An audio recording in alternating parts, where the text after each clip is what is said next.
સ્થાનિક સ્વરાજ્યની ચૂંટણી પહેલા રાજ્યમાં અને ખાસ કરીને રાજ્યના રાજકારણમાં હવાલા કાંડ ચર્ચાનું કેન્દ્ર બન્યું છે. આમ આદમી પાર્ટી અને ભાજપ આમને સામને છે. બીજી તરફ કોંગ્રેસે અત્યારે મુનસેવી રાખ્યું છે. પરંતુ સવાલ એ થઈ રહ્યો છે કે કઈ પાર્ટી એવી છે કે જેને ફંડિંગ નથી આવી રહ્યું. આક્ષેપો પ્રતિ આક્ષેપની વચ્ચે જે પ્રમાણે સુરતમાં દિલ્હીથી ફંડ આવી રહ્યું છે અને હવાલામાં જે પૈસા આવી રહ્યા છે તે ચર્ચાનું કેન્દ્ર હતા. ત્યારબાદ હવે ગોધરાના પંચમહાલમાંથી પણ એક એવી ઘટના સામે આવી છે જેમણે આમ આદમી પાર્ટીની મુશ્કેલીમાં વધારો કરી દીધો છે. નમસ્કાર, ગુજરાત BS9 ન્યૂઝમાં આપની સાથે હું છું ભગવતી વિશાવડિયા. સ્થાનિક સ્વરાજ્યની ચૂંટણી પૂર્વે પંચમહાલ પોલીસની સ્પેશિયલ ઓપરેશન ગ્રુપ દ્વારા એક મોટી કાર્યવાહી કરવામાં આવી છે. ગોધરામાં ગેરકાયદેસર હવાલા નેટવર્ક પર દરોડા પાડીને લાખો રૂપિયાની હેરાફેરીનો ભાંડો ફોડવામાં આવ્યો છે. આ સમગ્ર કૌભાંડમાં આમ આદમી પાર્ટીના ઉમેદવાર અને કાર્યકર્તાઓની સંડોવણી સામે આવતા રાજકીય ગરમાવો વધી ગયો છે. ગોધરા એસઓજીને મળેલી વિશ્વસનીય બાતમીના આધારે શહેરના વિવિધ સ્થળોએ દરોડા પાડવામાં આવ્યા. તપાસમાં જાણવા મળ્યું કે છેલ્લા 15 દિવસમાં PM આંગણિયા અને વી પટેલ આંગણિયા મારફતે 50 લાખથી વધુની રકમની હેરાફેરી કરવામાં આવી છે. પ્રાથમિક અનુમાન મુજબ જે વાત કરવામાં આવી છે તેની વાત કરીએ તો આ નાણાંનો ઉપયોગ ચૂંટણી દરમિયાન મતદારોને લાલચ અને પ્રલોભન આપવા માટે થવાનો હતો.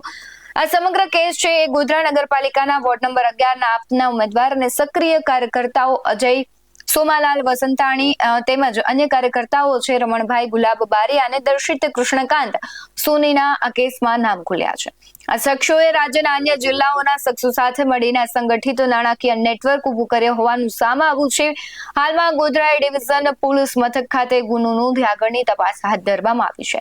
સમગ્ર ઘટનાને લઈને પોલીસની પ્રતિક્રિયા આવી છે તેના પર નજર કરીએ. પંચમહાલ વિભાગના DIGP શ્રી નિધિ ચૌધરી સાહેબ અને SP શ્રી ડોક્ટર હરેશભાઈ દુધાત સાહેબની સૂચનાથી SOG અને LCB ના અધિકારી અને માણસો આગામી સ્થાનિક સ્વરાજ્ય સંસ્થાની 2024ની ચૂંટણી સંદર્ભે શાંતિપૂર્ણ ચૂંટણી પ્રક્રિયા પૂરી થાય તે માટે ગતિશીલ હતા.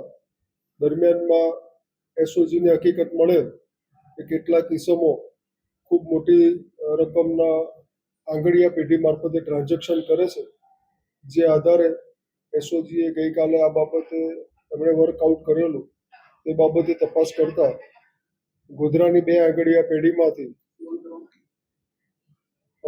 3 ઇસમો જેમાં અજય વસ્તાણી જે ગોધરા ટાઉન વોર્ડ નંબર 11ના આપ પક્ષના ઉમેદવાર છે તેમજ અન્ય 2 ઇસમોના નામ આમાં ખુલવા પામેલ છે.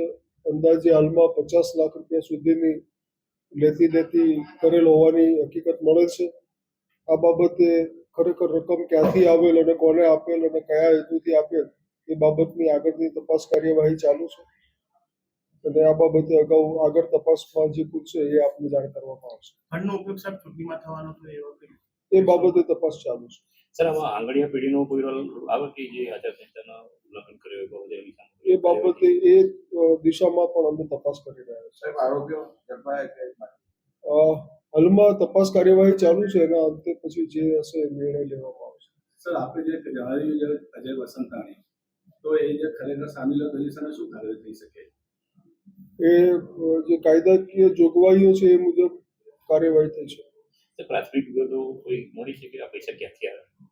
એ માહિતી હજુ ચાલુ છે વેરીફાઈ કરવાની. ખાસ કરીને સુરત દિલ્હી વચ્ચે ચાલતા મોટા હવાલા રેકેટનો પર્દાફાશ થયો છે. પરંતુ નોંધનીય બાબત છે કે પંચમહાલ જેવી જ સમાન ઘટના હાલમાં સુરતમાં પણ સામે આવી, જ્યાં સુરત ક્રાઇમ બ્રાન્ચે દિલ્હી સુરત વચ્ચે ચાલતા મોટા પોલિટિકલ ફંડિંગ સિન્ડિકેટનો પર્દાફાશ કર્યો.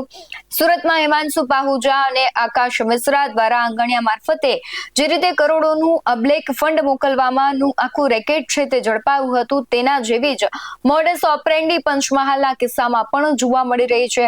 હાલ તો ચર્ચાઓ તેજ બની છે. આમ આદમી પાર્ટીના નેતા છે ભારતીય જનતા પાર્ટી પર પ્રશ્નાર્થ ઉભા કરી રહ્યા છે.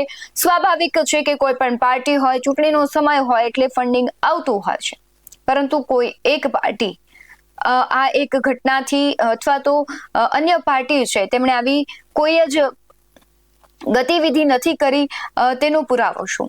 આમ આદમી પાર્ટીના દિગ્ગજ નેતા એવી માંગ કરી રહ્યા છે કે ભારતીય જનતા પાર્ટીને જો ચેક કરવામાં આવે તો તેમના પણ સીસીટીવી બહાર આવી શકે છે અને આ વર્ષો સુધી આંગણિયા પેઢીમાં જે હવાલા કાંડો થઈ રહ્યા હતા એ સત્તામાં ભારતીય જનતા પાર્ટી હતી તો તેમની રહેમ નજર હેઠળ થઈ રહ્યા હતા તેવા સવાલો મનીષ સિસોદિયાએ પણ કર્યા છે.